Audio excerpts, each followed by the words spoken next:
The Loch Ness Monster. Loch Ness is a vast lake in the Scottish Highlands, so vast in fact that it holds more water than all the lakes and rivers in England and Wales combined. It's also 800 feet deep in some places and has poor underwater visibility due to high levels of peat in the water. An interesting side note is that at the bottom of the loch there are two radioactive layers of sediment, one of these caused by the 1986 Chernobyl nuclear disaster.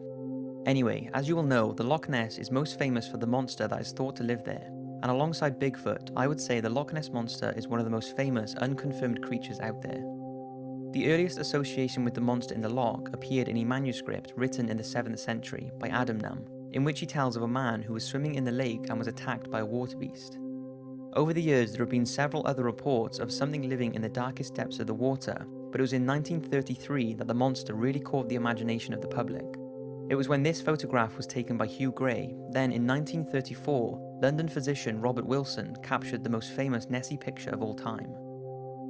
Despite this photograph being debunked some years later, the fascination of the Loch Ness Monster hasn't stopped, and around 1 million people visit the lake each year in search of it, generating an estimated £25 million for the local economy.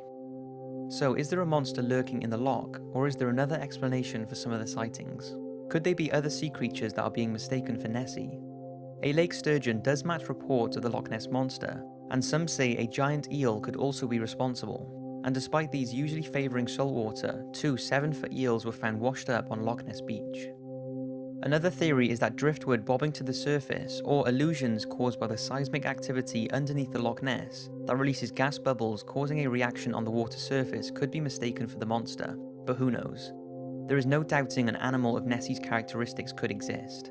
Take the now extinct plesiosaur for instance. So even if the Loch Ness Monster doesn't currently exist, history has shown that it's entirely possible.